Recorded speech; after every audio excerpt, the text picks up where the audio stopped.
तयार राहावं याच्यासाठी सांगतो. काय बोलायचे जरा ध्यानात राहिलं पाहिजे.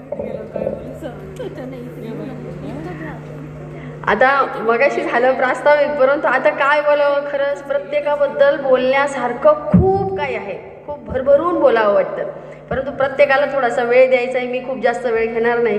तुम्ही मला दिवसभर जरी बोलायला सांगितलं तरी मी काही थांबणार नाही. माझी एकदा बुलेट ट्रेन सुटली कधी सुटली नाही नाही असं नाही. आता मी इथं उभी आहे ते काही भावनिक क्षण, काही आपल्या आठवणी, जुन्या आठवणी त्या सांगण्यासाठी. अगोदर मी सह्याद्री विद्यालय संगमनेर इथे शिकत होते. माझं जवळजवळ सर्व शिक्षण स्कॉलरशिपमधूनच झालं आहे, कारण माझे वडील कारखान्यामध्ये नोकरीला होते आणि त्यावेळेस काही इतके काही पगार नव्हते, परंतु त्याच्यातून सुद्धा माझ्या पप्पांनी खूप चांगलं शिकवलं आणि मला त्यांनी कधीच मुलगी मानलं नाही. मी काय मुलासारखीच त्यांच्यासोबतच असायची. माझी आई नेहमी म्हणायची, अगं पोरीच्या जन्माला आली, कधीतरी पोरीसारखं तरी वाग. चाललं माझं रफ अँड टफ, बोलणं माझं रफ अँड टफ, काय माझे हात मागे आणि चालले पुढे.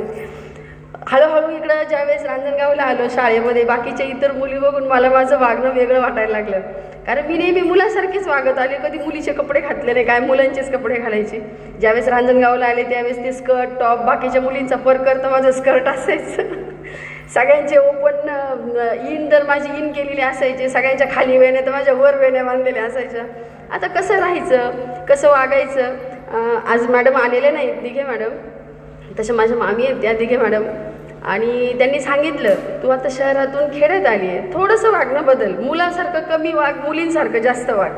म्हटलं आता ते कसं वागायचं. म्हणजे आपोआप ह्या तुझ्या ज्या सगळ्या मैत्रिणी आहेत ह्या तुला सांगतील, त्यांचं बघून बघून तू आपोआप बोलायला शिकशील, त्यांच्यासारखं वागायला शिकशील. म्हटलं ठीक आहे. सुरुवात चालण्यापासून झाली, दप्तर बदलण्यापासून झाली. सॅक होती, सॅकच्या ऐवजी ती पिशवी घेतली, तिथं पहिला बदल केला. दुसरा बदल नंतर शर्ट होता, इन करायची, तो इन काढायला लावली मला, ती इन काढली. 2 वेण्या वर बांधायची, त्या खाली घेतल्या. मग आता अजून काय बदल करायचा. सायकलवर यायची मनीषा आणि मी, आम्ही पायी यायचो. गोरख होता. शरद आज आला नाही वाटतं. आम्ही सगळे मिळून सगळे ग्रुपनी शाळेत यायचो, कारण जवळजवळ 3 ते 3.5 किलोमीटर अंतर होतं. मला पायी चालायची खरोखर सवय नव्हती, मी नेहमी गाडी वापरायची. पण पप्पांनी एक सांगितलं होतं की गाडी वापरायची शाळेला जायला, पण ज्यावेळेस आपण पेट्रोल टाकणे इतकं आपण कमवू त्याच वेळेला शाळेपर्यंत गाडी जाईल. इथून कारखान्यावर आम्ही परत अपडाऊन करायला सुरुवात केली. गाडी मी इथून कारखान्यापर्यंत न्यायची, पण तिथून परत मला सायकल द्यायची. आता सायकलवर जायचं, गाडीवर जायचं नाही. आता मळ्यातून यायचं आपल्याला जवळजवळ 3 किलोमीटरचा रस्ता. आम्ही सगळे ग्रुपनी यायचो आणि मनीषा आणि मी, मला दप्तरही जडवायचं पाय पाय, कधी ते अर्धा करून आम्ही चालायचो. मग नंतर एखाद्या दिवशी खूप कंटाळा आला तर गोरख बरोबर नाही तर शरद दादाबरोबर आम्ही, त्याच्याबरोबर मग मी सायकलवर डबल सीट जायची. म्हणजे नाही मी लय थकले, आता मला जायचं कोणाबरोबर तरी. असं हळूहळू करत करत 9वी कशी तरी कडायला लावली आणि 10वीला मात्र सगळे सिरियसली आम्ही अभ्यास करायला लागलो. जाणं येणं सोबत, क्लासला जाणं येणं सोबत. त्यानंतर आमचे जे सर्व शिक्षक आहेत खरोखर खूप सुंदर आम्हाला त्यांनी शिकवलं.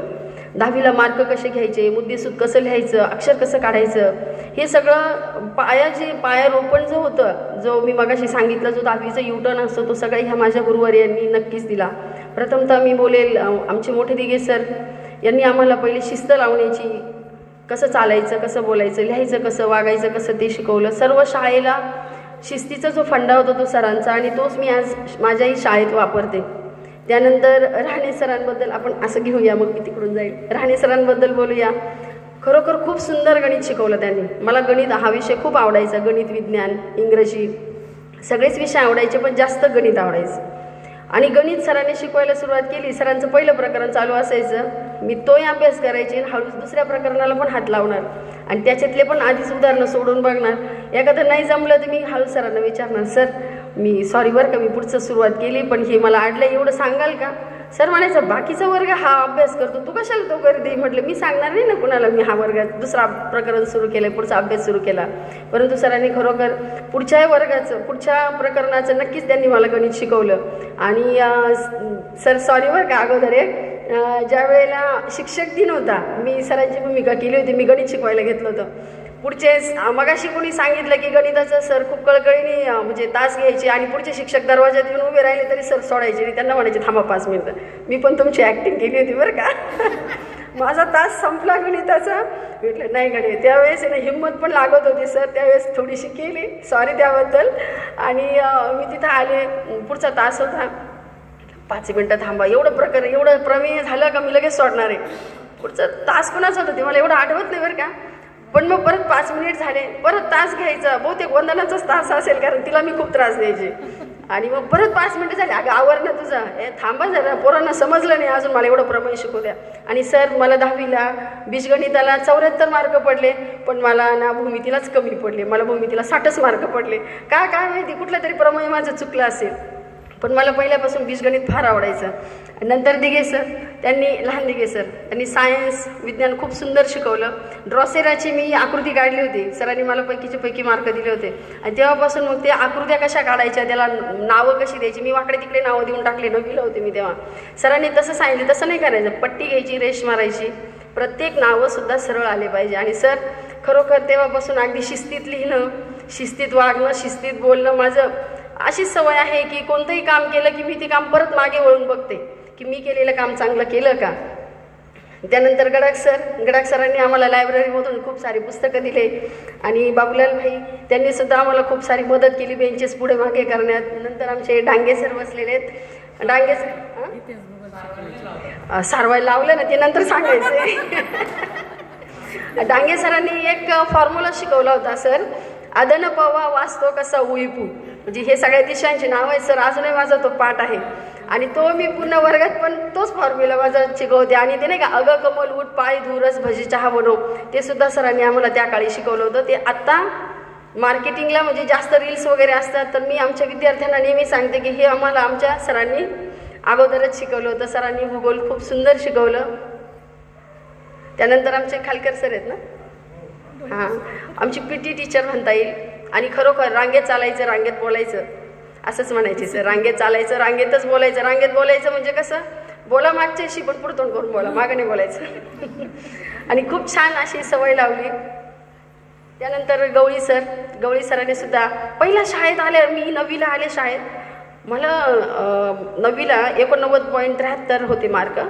गवळी सरांचा पहिला प्रश्न, हे तुझे मार्क खरे आहेत का? म्हटलं सर असा प्रश्न मला कुणीच नाही विचारला. म्हटलं सर खोटे मार्क असायचं काय? हे बघा माझ्याजवळ मार्कशीट आहेत आणि नक्कीच माझे हे एवढेच मार्क आहे. आणि खरंच तुला एवढे मार्क आहेत? म्हटलं हो सर. तुम्ही कोणती परीक्षा घ्या माझी आणि नक्की पुढच्या वर्गात म्हटलं मी याच्यापेक्षाही जास्त मार्क मिळवेल. आणि 9वीच्या 6 महिला मला 90% होते बरं का सर. आणि त्यानंतर आहेत वरपे सर बसलेले आहेत. वरपे सर चित्रकला शिकवायचे, फार सुंदर शिकवायचे. आणि माझी चित्रकला बरी होती, परंतु सर आता माझे चित्र थोडेसे नाराज येतात. काही गोष्टी घडून गेल्या माझ्या आयुष्यात, त्यामुळे माझे चित्र हसरे येत नाही. मी आता चित्र काढणं बंद केलं आहे. मग काही दिवसानंतर थोडंसं वातावरण निवळल्यानंतर बघेल मी, पुन्हा एकदा सुरुवात करेल. परंतु सध्या तरी मी चित्र काढणं बंद केलं आहे. सरांचं एक होतं, आम्हाला थेरी पेपर होता, थेरीला ग्रेड असायचे आपल्याला. आणि काय आलं की एक कॉम्बिनेशन होतं, कुठली तरी कलर मिळून कोणता कलर तयार होतो, मला तेवढा एकच येत नव्हता. मग आता काय करायचं, वर्गात असे सगळे बसलेलो होतो आम्ही. सरांनी सांगून गेले तुम्ही पेपर लिहा, पण सगळ्यांनी प्रामाणिक पेपर लिहिला. आणि तो एक प्रश्न मी वंदनाला विचारत होते का याचं उत्तर काय, मला सांग ना, मला तेवढं एकच येत नाही. ती म्हणे अगं मलाही आलं नाही. मग आता काय करायचं, सगळ्यांना विचारून झालं, कुणालाच येईना. आणि त्यावेळेला आज आम्ही कबूल करतो, त्यावेळेला कुणीतरी वहीमध्ये पाहून उत्तर सांगितलं. पण काय झाली गंमत, मला पैकीच्या पैकी मार्क पडले, पण ती मनात कुठंतरी रुकरुक राहिली की मला एक प्रश्न येत नव्हता, पण आपल्याला पैकीच्या पैकी मार्क पडले. सरांना म्हटलं सर मला एक प्रश्न येत नव्हता, पण मला पैकीच्या पैकी मार्क पडले. सर म्हणतात चूक कबूल केली. हे बघा म्हणे, मुलांना सगळ्या वर्गाला सांगितलं, कॉपी करणं ही सुद्धा एक चोरी आहे. सर तेव्हाचा तुमचा डायलॉग तुम्हाला आठवतही नसेल. चोरी 1 रुपयाची असो की लाख रुपयाची असो, चोरी ही चोरी असते. कधीही कॉपी करून लिहायचं नाही. सर तेव्हापासून तर आत्तापर्यंत मी अजिबात कॉपी करून लिहित नाही. आणि पकतात्या म्हणतो आम्ही त्याला, पकतात्या म्हणेल की मी पेपर वगैरे पाहून लिहिलं. मी त्याला सांगितलं होतं, हे बघ मी अशी तिरपी बसल, तुम्हाला हाकणे मारायची कारण मी डिस्टर्ब होईल, तुला काय पाहून लिहायचं ते पाहून लिही, फक्त मला हाक नको मारू का, मला हे दाखव म्हणून. तिरपं व्हायचं, असं पेपर करायचं, लिही बाबा काय पाहून लिहायचं ते पाहून लिही. अशा पद्धतीने आमचे 10वीचे पेपर झाले. आठवणी सगळ्यांच्या खूप साऱ्या आहेत. मी फक्त 2च वर्ष ह्या माझ्या सर्व मित्रमैत्रिणींसोबत होते, परंतु 2 वर्षामध्ये सर्वांनी प्रत्येकाकडून खूप काही घेण्यासारखं मला मिळालं. आणि जो शहरातला वेगळेपणा, जो खेड्यामध्ये जो आपल्यामध्ये जो आपुलकी असते, आपलेपणा असतो, जो प्रेमाचा मायेचा ओलावा असतो, तो मला ह्या 2 वर्षाच्या जय हनुमान विद्यालयाच्या वर्गामध्ये मिळाला. आणि प्रेम काय असतं, आपुलकी काय असते हे तेव्हा सर्व कळालं. आता मी अगोदर माझ्या सर्व मैत्रिणींबद्दल थोड्याशा आठवणी सांगते. आता पहिल्या याच्यावर बसली सरला सायकलवर यायची. मी म्हणायची काय गं तो एवढा मोठा जागा म्हणजे तो परकर असायचा तेव्हा, तुला टांकच काय मारता येते, तू जेंट्स सायकलवर तेव्हा डबा वगैरे घेऊन यायची, मला चांगलं आठवतं. आणि शिवाय ती स्लो सायकलची आमची स्पर्धा होती. स्लो सायकलमध्ये कायम टॉप असायची, मी सेकंड असायची. पण मला स्लो सायकल ते हँडल वाकडा करून ती चालवायची एकदम मस्त. स्मिताची आठवण सांगायची म्हटलं तर स्मिताचे वडील आणि माझे पप्पा ते दोघं खूप चांगले मित्र. आम्ही रोज त्यांच्या घरी जेवायला जायचो आणि खूप सुंदर म्हणजे त्यांच्या घरच्यासारखेच आम्ही राहिलो. हा पण असेल त्यावेळी दादा पण असेल, आम्ही सगळे मिळून जेवायला बसायचो. आणि कधी सुट्टी असली, स्मिता ज्या दिवशी आली नाही का त्या दिवशी मी शालनच्या घरी जेवायला जायचो. आम्ही तिघं भावंड, मी, प्रसाद आणि दर्शन, आम्ही तिघंही जेवायला जाणार. त्यानंतर पाठीमागे वंदना मी, आम्ही दोघी खूप जिगरी मैत्रिणी. भांडायचंय तेवढंच, बोलायचंय तेवढंच, मस्ती तेवढीच, हसी मजाक पण तेवढाच. आणि काय रोज मधली सुट्टी झाली की आम्ही सगळ्या मिळून त्या 4 आण्याच्या गोळ्या घेणार, चिमणीच्या दाताने तोडणार आणि ते तोडायचं काम वंदनाकडे असायचं. चिमणीच्या दाताने ती एक गोळी तोडायची, खोबरं गोळी नाही का, खोबरं गोळी, आणि ती आम्ही सगळेजणी मिळून वाटून खायचो. तेव्हापासून शिकलो की प्रत्येक गोष्ट आपण ही वाटून खाल्ली पाहिजे. मनीषाबद्दल सांगायचं म्हटलं तर मनीषा मळ्यातून आम्ही सगळे सोबत शाळेत यायचो आणि मनीषाची मला खूप मदत झाली.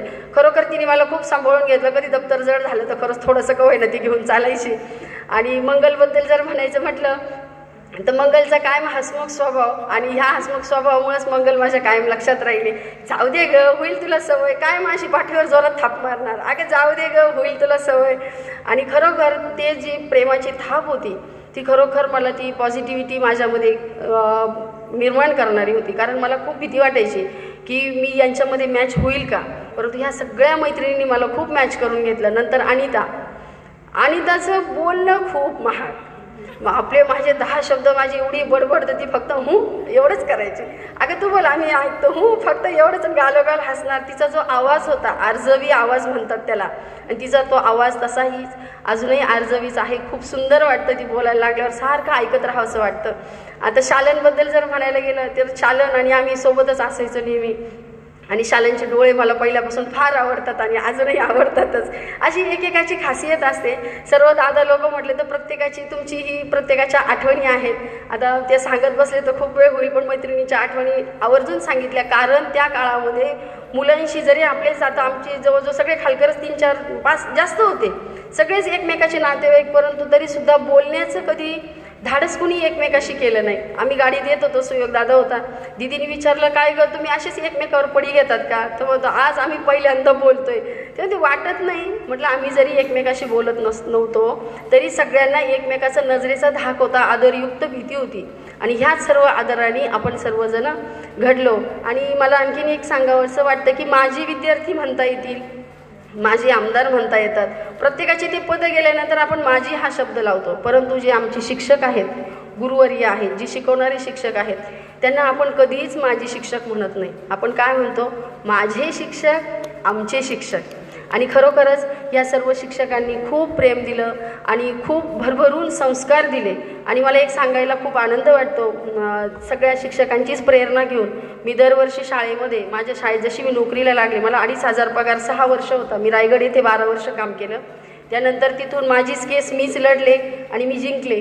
कारण माझी शिक्षण सेवक असताना 6 महिने सर्व्हिस झाली, 7 महिने रजा झाली. जी आता डिलिव्हरीच्या रजासाठी 6 महिन्याचा जो GR आहे त्याला माझी संदर्भ सेवा कारणीभूत आहे. आणि मी स्वतः केस लढले, स्वतः जिंकले. त्यावेळेला मला सगळे म्हणायचे की तू वकील व्हायला पाहिजे. तो म्हटलं वकील नाही, मी शिक्षक आहे, कारण माझ्या हातून खूप वकील घडणार आहेत. मी जर वकील झाले असते तर मी एकटीच वकील झाले असते. आता माझे विद्यार्थी, जसं तुम्हाला सर्वांना अभिमान वाटतो तशी मलाही अभिमान वाटतो की माझे सर्व विद्यार्थी खूप मोठ्या मोठ्या पोस्टवर आत्तापर्यंत पोहोचलेत. कुणी doctor, engineer, animation, film city, प्रत्येक हर क्षेत्रामध्ये. आणि शेतकरी जरी असतील तरी प्रामाणिक शेतकरी. जशी तुम्ही सर्व आम्हाला घडवलं तसेच माझ्या हातून तुमच्याकडून जी शिदोरी मिळाली ती शिदोरी मी माझ्या विद्यार्थ्यांना खरोखर देण्याचा प्रयत्न करते. आणि जी दत्तक जे तुम्ही म्हणतात की मुलांना सर तुम्ही सगळेजण मदत करायची, तीच मदत मी पण करते. ज्या ज्या शाळेत जाईल त्या त्या शाळेमध्ये प्रत्येक वर्षी मी मुलं दत्तक घेते. त्यांचं शैक्षणिक पालकत्व पूर्णपणे स्वीकारते. आता बंधाऱ्यावर 2-3 मुली आहेत, त्यांना दत्तक घेतलेले. त्यांना पूर्ण 4थीपर्यंतचं शिक्षण पूर्ण होईपर्यंत माझ्या कपाटामध्ये, आता माझी तिथून बदली झाली, जवळजवळ एक खालचा कप्पा जो आहे तो त्या मुलांसाठी भरून ठेवलेला असतो वह्यांचा, की एखाद्या मुलाला वही नाही म्हणून तो घरी राहिला असं कधीच होत नाही. आता झरेकाठी इथे माझी बदली होऊन 15 ते 17 दिवस झालेत. तिथं ज्या दिवशी आम्ही गेलो, एक त्यांचं आडनाव आता आपलं काही तर मुलीचं आडनाव आहे बरं, तिचं नाव मी आडनावावरून मुलं शक्यतो ओळखत नाही. मुलीचं नाव पूजा, तनुजा आणि पायल अशा 3 मुली आहेत तिथं. त्यांचे वडील वारले. ज्या दिवशी आम्ही हजर झालो 13 होता, मी घरी त्यांच्या जाऊन आले.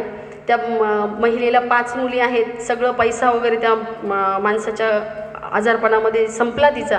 म्हणे मॅडम आता मी काय मुलांना शाळेत मुलींना पाठवू शकत नाही. म्हटलं ताई तुम्ही काहीच काळजी करू नका, ह्या सगळ्या मुलींचं पालकत्व आम्ही घेतो. आधार कार्ड नाही, काहीच नाही. आधार कार्डसाठी पैसे भरले, सगळ्या शिक्षणाची त्यांची हमी घेतली आणि त्यांना सांगितलं की जोपर्यंत आम्ही इथे आहोत तोपर्यंत ह्या सर्व मुलींचं, तुझ्या 5ही मुलींचं शिक्षण आम्ही स्वतः करू. आणि नक्कीच हे जे आपल्याला शिक्षकांकडून आपल्याला जे मिळालेले संस्कार आहेत, आपण ते प्रत्येकजण थोड्या ना थोड्या रूपाने पुढे पुढे नेत असतो. आणि या सर्व गुरुवर्यांना सांगण्यासारखं खूप काही आहे. ते सारवाईचं सांगायचंच राहिलं. सारवाईला मला खरोखर मी ज्यावेळेस आले ना तिकडून संगमनेरवरून, शेण म्हटलं की मला ना एक तर खाली खूप टोचायचं. राम मंदिरात वर्ग होता, आता काय करायचं, कुणी सगळे खाली बसायचे, मी म्हणायचे खाली बसलं की मला शेण टोचतं. मी बसायला बसकर आणलं एक छोटंसं, त्याच्यावर बसले. सर मला फार रागवले, गवळी सर म्हणजे शेतकऱ्याची पोरगी ना तू, तुला शेण टोचतं का? म्हटलं सर खरंच सांगू का, मी खोटं नाही बोलत, पण खूप शेण टोचतं, मला बसताच येत नाही खाली. मग आता काय करायचं? म्हटलं नाही तेवढी एक परमिशन द्या ना. नाही म्हणे सवय कर आपोआप. आणि झाली सर शेणावर बसायची सवय. सारवता येत नाही. ह्या सगळ्या मैत्रिणी माझ्या मदत करायच्या. त्या सारवायला लागल्या का मी फक्त हे पोरांनी बादली आणून दिली पाण्याची, का त्याच्यातून डब्याने पाणी घ्यायचं आणि त्यांना नेऊन द्यायचं. शनिवारी सगळ्यांनी सांगितलं बूट सॉक्स शनिवारी घालून येऊ नको, ते बूट सॉक्स खराब होतात. मग शनिवारी बूट सॉक्स घालायचे आणि चप्पल घालायची. चप्पल कधी सवय नाही चप्पलची, चालून चालून फोड यायचे पायाला गावामध्ये येईपर्यंत, पण त्या चपलीची सुद्धा सवय लागली. आणि खरोखर सरांनी जे सांगितलं शेतकऱ्याची पोर, सर मी खूप चांगल्या पद्धतीने शेतीसुद्धा करते आणि डाळिंबाचा बाग चांगला पार अगदी स्वतः फवारा मारून STP मशीन चालू करून मी नक्की शेती खूप चांगल्या पद्धतीने शेती करते. जवळजवळ वर्षाला 10-12 लाखाचं उत्पन्न आम्ही शाळा करून करतो. शाळेतही प्रामाणिकपणे काम करतो आणि शेतीचंही प्रामाणिकपणे काम करतो. परंतु आता शाळेचे कामं खूप वाढल्यामुळे शेतीकडे थोडंसं दुर्लक्ष होतं आहे. परंतु रिटायर झाल्यानंतर आता सध्या आम्ही फळबागा लावायचा प्रयत्न करतो की रिटायर झाल्यानंतर आपण काम तिथं व्यवस्थित करून घेऊ. आणखीन सांगायसारखं खूप आहे. ह्या ज्या सगळ्या प्रामाणिकपणाचं तुम्ही फळ म्हणताय, तर मी रहीमपूर बंधारा या शाळेमध्ये, माझी शाळा स्वच्छ शाळा, सुंदर शाळा, या शाळेमध्ये म्हणजे मुख्यमंत्री ची ती हे होती, कॉम्पिटिशन होती, मराठी शब्द आठवण मला, कॉम्पिटिशन होती. त्याच्यामध्ये माझी शाळा सुंदर शाळा, मुख्यमंत्र्यांची ती कॉम्पिटिशन होती. त्या शाळेमध्ये माझ्या शाळेचा 2रा नंबर आला आहे आणि 2 लाखाचं बक्षीस मिळालं. आणि मला सांगावंसं असं वाटतं की एका यशस्वी पुरुषाच्या मागे, जसं गोपीनाथनी सांगितलं स्त्रीचा हात असतो, तसं मी मला यशस्वी समजते. आणि याच्या मागे नक्कीच आमच्या सरांचा खूप चांगल्या पद्धतीने हात आहे. कारण रहीमपूर बंधाऱ्याची जी शाळा आहे ती मला माझ्या स्वप्नातली शाळा करायची होती आणि माझी स्वप्नातली शाळा पूर्ण करण्यासाठी माझे मिस्टर विनोद उकिरडे सर यांनी ती शाळेवर आपणहून बदली घेतली आणि ती खरोखर मला त्यांनी खूप मदत केली आणि माझ्या स्वप्नातली शाळा तिथं पूर्ण झाली. त्यानंतर मी आणखी श्रेय देईल माझे आईवडील. जसं मगाशी सांगितलं की खरं ऋण जे आहे ते पहिले आईवडील आणि गुरूंचं असतं. त्यांचेही मी फार मोठे उपकार मानते, माझ्या आईवडिलांचे आणि तुम्हा सर्व गुरुजनांचे. त्यानंतर आहेत माझी मुलं. ही माझी मुलगी आहे साक्षी, ती फार्मसीला आहे फायनल इयरला आता, आणि मुलगा 10वीत आहे. दोघंही चांगले हुशार आहेत. आता तो CBSEला आहे आणि ही फार्मसी आता लास्ट इयरला आहे. बघू काहीतरी करेल. ती एक आवड म्हणून तिला फोटोग्राफी आवडते, एक आवड छंद म्हणून जोपासते ती. आणि मुलगाही त्यालाही छान, तो पण अभ्यास करतो. परंतु आता पुढचं भविष्य जे आहे ते जसं तुम्ही म्हणता की आपण जसं चांगलं पेरलं तर चांगलंच उगवतं, नक्कीच चांगलं पेरायचा प्रयत्न केला आहे, नक्कीच चांगलंच उगवणार. आणि हे जे सर्व तुम्ही शांत कान देऊन ऐकतात त्याबद्दल खूप खूप धन्यवाद. आणि तुम्ही सर्व शिक्षक, आता आंबेडकर सर, खरोखर मला असं म्हणायला लागेल की तुम्हाला मी ऐकून खूप आहे, परंतु आज पहिल्यांदा आपली ओळख झाली. सगळ्या शिक्षकांबद्दल बोलून झाले ना. हेंगडे सर राहिले ना, हेंगडे सर आत्ता नाही आहेत, परंतु हेंगडे सरांनी खूप चांगलं इंग्लिश शिकवलं. आणि एक दिवस मी फोन केला सरांना, total English to English talking. मला कोण बोलतंय, आवाज तर ओळखीचं वाटतं. म्हटलं सर गेस करा आता मी कोण आहे. म्हणजे मला तर असं वाटते की प्रीती बोलते. म्हटलं yes, your guess is right. आणि मग तेव्हा सरांना म्हटलं की सर तुम्ही खरोखर जे इंग्रजी शिकवलं की ग्रामीण भाषेतली मुलं कशी इंग्रजी शिकली पाहिजे, त्यांचं जे कॉन्व्हर्सेशन आहे, तुम्ही बोला ना इंग्रजी बिंदास, तुम्ही ग्रामॅटिकल नका बोलू, जसं येईल तसं बोला. अगोदर काय करायचं की आपले जे शब्द आहेत रोजची इंग्रजी वापरातले, मी तीच थेरी शाळेत पण वापरते. तुमच्या सर्व शिक्षकांचे जे थेरी आहेत ना, मी थोड्या मिळून माझ्या विद्यार्थ्यांकडं वापरत असते. आणि त्यानंतर सरांना सांगितलं की माझ्यापेक्षाही माझे मुलं चांगलं बोलतात, मी कधी कधी त्यांच्याकडून काही शिकत असते. आणि आंबेडकर सरांबद्दल बोलायचं म्हटलं तर दर्शन भाऊ आहे माझा, त्याच्याकडून मी तुमचं नेहमीच ऐकत असते.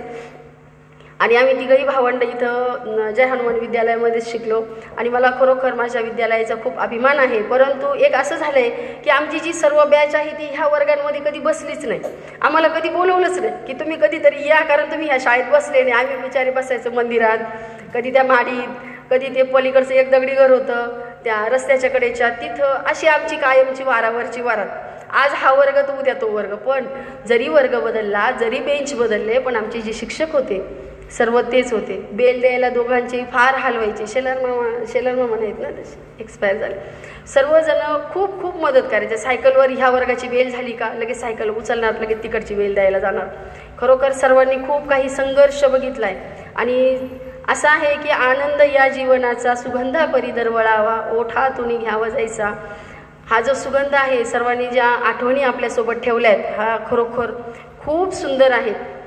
आणि असं म्हणता येईल की जीवन गाणे गातच राहावे, जीवन गाणे झाले गेले विसरून जावे, पुढे चालावे, जीवन गाणे गातच राहावे, जीवन गाणे. आणि हे जे जीवन गाणं आहे ते आनंदी कसं राहावं हे सर्व माझ्या गुरुवारी यांनी, माझ्या मित्रमैत्रिणींनी, बंधू भगिनींनी शिकवलं. मला असं सांगावंसं वाटतं की मी दोन्ही डिलिव्हरीच्या वेळेस कोमात होते, त्यामुळे मला जे आत्ताचं आयुष्य जे मिळालेलं आहे ते मी प्लसमध्ये आयुष्य मिळालेलं आहे मला. त्यामुळे मी आलेला प्रत्येक क्षण खरोखर खूप आनंदात घालवते. आणि हे जे सर्व जे आहेत कृपा आशीर्वाद मला म्हणता येईल ते माझे सर्व मित्रमैत्रिणींचे, शिक्षकांचे. माझं कधीतरी काहीतरी पुण्य असेल की मी आज तुमच्यात आहे आणि मला याचा खूप अभिमान आहे आणि खूप आनंदही वाटतो. आणि याबरोबर मी आता माझं खूप लांबलेलं भाषण, खूप आठवणी इथे थांबते. बोलण्यासारखं खूप आहे, पण बाकीचं मी पुढच्या गेट टुगेदरला ठेवणार आहे. या बोलून मी थांबते. हां, हो, सर्व्हिस करते की तुझ्या सासरची शाळा? हो, हॅलो, असं नाही म्हणता येणार. म्हणजे माहेरची शाळा तर ही आहेच आहे, परंतु ज्या शाळेमध्ये मी काम करते त्या शाळेमध्ये मी जिवंतपणा आणण्याचा प्रयत्न केला आहे. आणि जो अगोदर मी रायगडवरून तिथेही तोच प्रयत्न केला. ज्यावेळेस आता मी आपल्या भागातलं सांगते, रहीमपूर बंधारा इथे मी 12 वर्ष काम केलं. तिथं त्या शाळेचं मी गेले त्यावेळेस अवघापट 10 विद्यार्थी होते. ती शाळा बंद पडणार म्हणून बाकीचे शिक्षक तिथून पोस्ट घेऊन दुसऱ्या शाळेमध्ये गेले. परंतु मी 350 पटाच्या शाळेवरून 10 पटाच्या शाळेवर आले आणि ती 10 पटाची शाळा आज मी तिला तालुक्यामध्ये टॉप. म्हणजे एकंदरीत तू या कार्यक्रमामध्ये जसं माहेरी आल्यानंतर रमून जातं, हो, काय करावं काय नाही. माझ्या माहितीनुसार मी सकाळी 10 वाजेपासून पहिल्यांदाच येतं. तर आल्यानंतर तुझं जसं माहेरी आल्यानंतर जसं आई वडिलांची सेवा करायची, तसे तुझे मित्र मैत्रिणी, वर्गमित्र भेटले, वर्गमैत्रिणी भेटल्या, स्टाफ भेटला. आल्यानंतर तुझ्या कामाची मी लगबग पाहतच होतो. जसं हे करू का ते करू, फुलाच्या पाकळ्या करू का रांगोळी काढू, बरोबर आहे का नाही. तर हा जो तुझा बालपणचा जो गुण होता या विद्यालयात आल्यापासून, तर तो आजही तुझ्यामध्ये तो जिवंत आहे आणि मूर्तिमंत आहे. त्याबद्दल आम्ही आमच्या सर्व सेवक वर्गातर्फे आतापर्यंत भाषण केलेल्यांच्यावर बोलायचं ठरलं तर माझा दिवस माळून जाईल, पण संपणार नाही. मग असं होईल पुन्हा यांचा गणिताचा तास कधी संपतो. आणि मला गवळी सरांसारख्यांच्या म्हणजे दिघे सरांकडे म्हणायचे, आम्हाला तास टाका वेळापत्रकात, पण राहणे सरांच्या मागं नका टाकू. तसं मला आत्ता पण बोलायला जर लागलो तर ते तिकडून गवळी सर हे मला काहीतरी चालूच असेल त्यांच्या मनामध्ये. तर आपणा सर्व विद्यार्थ्यांचे मी गुणगान गाणारच आहे, तद्वत मी नंतर बोलेन. धन्यवाद. Okay sir. आणि सरांनी छानसा आशीर्वाद दिलाय आणि तो आशीर्वाद मी नक्कीच पूर्ण माझी सर्व्हिस पर्यंत मी पूर्ण करेन. जाऊ काय बोलायचं. नाही बस, ऐकून ऐकून थकले काही जण. तर ताई तिकडच्या खाली म्हणलं बरं झालं, आता आपल्यावर येणार नाही भाषण करायची वेळ. आपली भावना प्रीतीताईंनी व्यक्त केलेली आहे. तर बऱ्याच दिवसानंतर या भावना व्यक्त करायला भेटल्या. जसं सासरातली